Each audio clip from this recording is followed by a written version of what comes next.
जब तक काशीराम साहब के हाथ में पूरा कंट्रोल था, कमांड थी, उनको फैसले लेने की ताकत और फिजिकल उनका फिट था, तब तक बहन जी मिशनरी थी मायावती जी।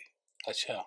उनके जाने के बाद मुझे वो मिशनरी नजर नहीं आती। और साहब काशीराम जी ने जिन जिन, अब जैसे आपने कहा कि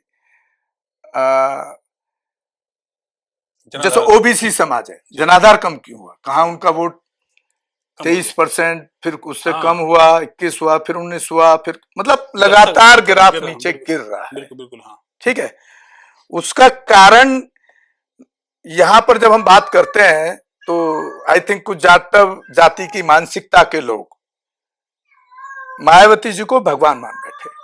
अच्छा। या देवी मान बैठे, जो एक बहुत ही बड़ा गलत परसेप्शन लोगों ने बना लिया। इस देश के अंदर देवी नाम की, भगवान नाम की कोई चीज है ही नहीं, बाबा साहब के आइडियोलॉजी के अनुसार, कांशीराम जी के अनुसार, बुद्ध के अनुसार। तो मायावती देवी कहां से हो गई? देवी हो गई तो आपकी अंधभक्ति हो गई, आस्था हो गई, आस्था हो गई, आप उससे बाहर नहीं जाएंगे फिर।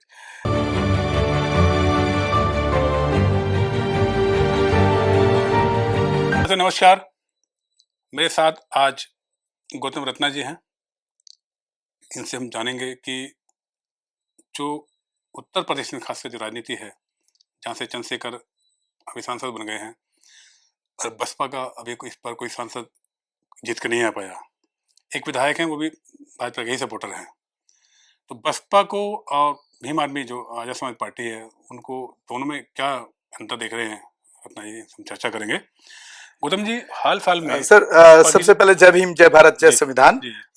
बताएं क्या सवाल है आपका? सवाल यह है कि बसपा की जो इस बार हालत हुई है जी, और भीम आर्मी के एक सांसद है, हालांकि बहुत बड़ी बात नहीं एक सांसद जीतना, बसपा ने अपना, बसपा का जनाधार पूरे देश में है जी। बसपा की ताकत अभी वो है कि विपक्ष बसपा का कोई सांसद आने के बावजूद, नहीं आने के बावजूद भी अभी भी चाह रहा है कि बहन जी हमारे साथ आ जाएं। तो बसपा की कहीं ताकत तो है, बहन जी का अपना वोट बैंक तो है, लेकिन वर्तमान में आप बसपा को और आजाद समाज पार्टी को कहाँ देख रहे हैं, कैसे देख रहे हैं?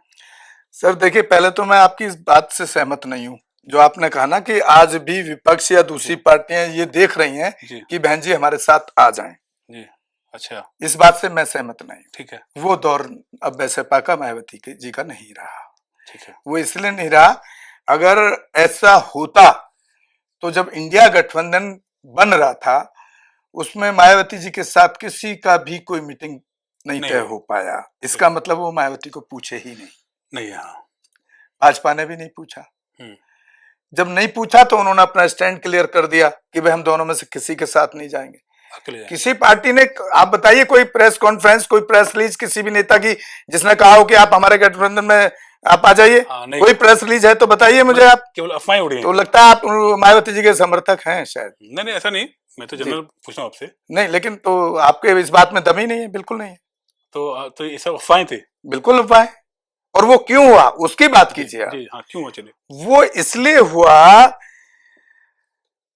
उसके लिए आपको मेरे साथ बहुत लंबा चर्चा में रहना पड़ेगा। एक तो मैं 1984 से बसपा के लिए काम किया। That time I was study in 9th class only. चाकुओं के अटैक मैंने झेले। मैं कांसीराम साहब के साथ रहा हूं, मैं उनकी स्ट्रेटजी को समझता हूं। एक्चुअली जब तक कांसीराम साहब के हाथ में पूरा कंट्रोल था, कमांड थी, उनको फैसले लेने की ताकत और फिजिकल उनका फिट था, तब तक बहन जी मिशनरी थी मायावती जी। अच्छा। उनके जाने के बाद मुझे वो मिशनरी नजर नहीं आती। और साहब काशीराम जी ने जिन जिन, अब जैसे आपने कहा कि जैसे ओबीसी समाज है, जनाधार कम क्यों हुआ, कहा उनका वोट 23%, फिर उससे कम हुआ, 21 हुआ, फिर 19 हुआ, फिर मतलब लगातार ग्राफ नीचे गिर रहा है। बिल्कुल हाँ। ठीक है, उसका कारण यहां पर जब हम बात करते हैं तो आई थिंक कुछ जाति की मानसिकता के लोग मायावती जी को भगवान मान बैठे। अच्छा। या देवी मान बैठे, जो एक बहुत ही बड़ा गलत परसेप्शन लोगों ने बना लिया। इस देश के अंदर देवी नाम की, भगवान नाम की कोई चीज है ही नहीं, बाबा साहब के आइडियोलॉजी के अनुसार, कांशीराम जी के अनुसार, बुद्ध के अनुसार, तो मायावती देवी कहां से हो गई? देवी हो गई तो आपकी अंधभक्ति हो गई, आस्था हो गई उसमें। आस्था हो गई, आप बिल्कुल। उससे बाहर नहीं जाएंगे फिर।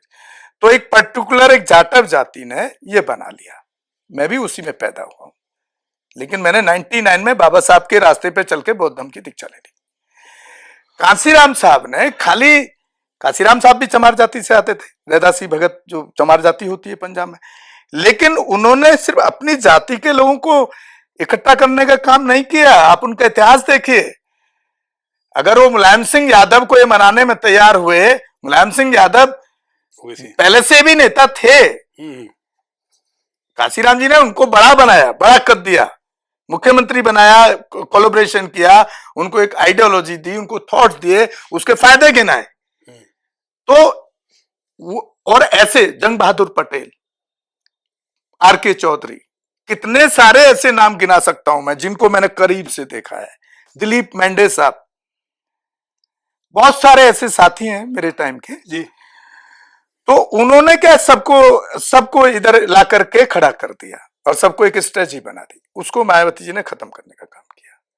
ओहो, अच्छा। दूसरी बात, उनका जो काम करने का ढंग है, मायावती काम करने का ढंग में बहुत जमीन आसमान का फर्क है। मैं हर अपने स्पीच में जहां मेरी मीटिंग होती है वहां बोलता हूं, कांसीराम जी का पहला फॉर्मूला, पहला जो मैसेज है वो है सामाजिक आंदोलन चलते रहना चाहिए। राजनीतिक आंदोलन चले या ना चले, क्योंकि इसके पीछे राज क्या है, इसके पीछे कहानी है कि सामाजिक आंदोलन अगर आपका चलेगा तो आपकी राजनीतिक जड़ें मजबूत होंगी, राजनीति मजबूत होगी। यहां मायावती जी ने क्या किया, जब साहब इस स्थिति में फिजिकल पोजीशन में नहीं रहे, उसी टाइम से उन्होंने राजनीति पर ही फोकस करना शुरू कर दिया। सामाजिक आंदोलन में भीम मेला लगाया करते थे, पेरियर मेला लगाते थे कांसीराम साहब, उन महापुरुषों के इतिहास को उसमें बताया करते थे। वो बंद किए। बहुजन संकटक अखबार मैं खुद बांटने जाया करता था, वो बंद किया उन्होंने। आज कहाँ है बहुजन संकटक? किस आप पढ़ते हैं क्या? दिखाइए कहाँ है। मैं देखा नहीं कभी। आपने कोई भीम मेला देखा है या आपने कोई ऐसी मीटिंग देखी है? कौन सा पार्टी का, बहुजन समाज पार्टी का, चलिए बहन जी अब एज भी है, नहीं वो मायावती जी यात्रा कर सकती हैं साइकिल से, क्या उनके जिलाध्यक्ष युवा नहीं है? हाँ। क्या उनके कोऑर्डिनेटर युवा नहीं है? युवा नहीं, सेवा वो कर सकते हैं बिल्कुल। क्या उनमें से कोई ऐसा है कि वो लेकर के कन्याकुमारी से लेकर कश्मीर तक साइकिल से यात्रा से करके लोगों को जोड़ने का काम शुरू कर दे? आप उतना लंबा तो छोड़िए, एक जिले की यात्रा करने के लिए 20 रुपए का वर्कर तैयार नहीं है। कहां से आपकी मायावती की पूछ कर लेगा कोई गठबंधन में? किस लिए कर लेगा? और वोट आपने देख लिया, 9% आ गया आपका, 9% वोट रह गया। लेकिन अब अक्सर देखा गया कि जब बसपा चुनाव लड़ती है तो कई यूट्यूबर्स हैं, हाँ, जो बड़ा गुणगान करते हैं बहन जी का, बसपा जीत गई, बसपा ने सर आप यूट्यूबर को छोड़ दीजिए, उनका कार्यकर्ता जब से मुख्यमंत्री की कुर्सी से हटी हैं, हारी हैं, उस दिन से आज तक हर इलेक्शन में उनको प्रधानमंत्री बना देता है। हाँ। मुंगरी लाल के हसीन सपने देखता है, और हसीन सपने जो होते हैं ना मुंगरी लाल के, वो सुबह उठ के खत्म हो जाते हैं। आप ये कहना चाह रहे हैं कि जमीन पर काम नहीं करते हैं? नहीं करते। बहुत बहुत धन्यवाद। आज के लिए इतना ही, फिर एक और मुद्दे को लेकर चर्चा करेंगे। तब तक के लिए नमस्कार। हमारे चैनल बहुजन दस्तक को लाइक, शेयर, सब्सक्राइब देखना मत भूलिएगा। जय भीम, जय भारत, जय संविधान, नमो बुद्धाय। धन्यवाद। चैनल आर्थिक समस्या से गुजर रहा है।